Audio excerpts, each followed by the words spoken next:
শারদোৎসবকে সামনে রেখে শনিবার সদর মহকুমার পুলিশ আধিকারিক নিজ অফিসে সদর মহকুমা এলাকার সমস্ত সাউন্ড সিস্টেমের মালিকদের সাথে বৈঠক করেন। তিনি জানিয়ে দেন, হাইকোর্টের নির্দেশ অনুসারে কীভাবে দূষণ নিয়ন্ত্রণ সম্পর্কে তাদের সতর্ক থাকতে হবে। 65 ডেসিবেল থেকে 70 ডেসিবেলের মধ্যে শব্দ নিয়ন্ত্রণে রাখতে হবে। পাশাপাশি দৈনিক যে নির্দিষ্ট সময়সীমা রয়েছে সেই সময়সীমার মধ্যে সাউন্ড সিস্টেম বাজানো যাবে। কেউ যদি নির্দেশ অমান্য করে তাহলে আইনি ব্যবস্থা গ্রহণ করতে বাধ্য হবে পুলিশ। সাউন্ড সিস্টেমের মালিকরা সদর পুলিশ আধিকারিককে আশ্বস্ত করেছেন, আইন মেনে তারা সাউন্ড সিস্টেম চালাবে। বিশেষ করে শব্দ যাতে 65 ডেসিবেল থেকে 70 ডেসিবেলের মধ্যে থাকে সেদিকে তারা নজর রাখবে। কোনোভাবেই আইন লঙ্ঘন হতে দেবে না।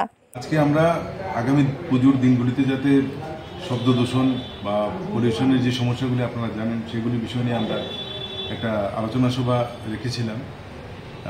শহরের এবং শহরতলিতে যারা সাউন্ড সিস্টেম ভাড়া দেয় আমরা সেই মালিকদেরকে আমাদের এখানে ডেকে এনেছি। তো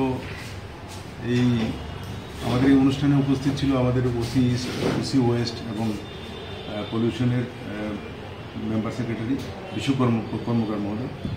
তো এবং উপস্থিত ছিল সমস্ত সাউন্ড সিস্টেমের যারা মালিক শহর এবং শহরতলি ওনারা।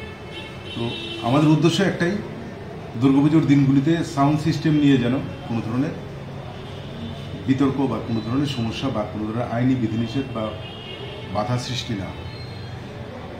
যারা এই সাউন্ড সিস্টেমের মালিক আছেন ওনাদেরকে আমাদের রিসেন্ট হাইকোর্টের যে জাজমেন্ট আছে বা আগেও 2014-এ যেটা ছিল বা সুপ্রিম কোর্টের কী কী গাইডলাইন আছে আমরা সেইগুলি সব বিস্তারিত ওনাদের কাছে তুলে ধরেছি এবং ওনাদের যে যে জায়গাগুলিতে কোনো ক্ল্যারিফিকেশান দরকার ছিল ওনারা আমাদের কাছ থেকে জেনে নিয়েছেন এবং আমাদের পলিউশনের তরফ থেকে যিনি এসছেন উনিও বিস্তারিত ওনাদেরকে বুঝিয়েছেন।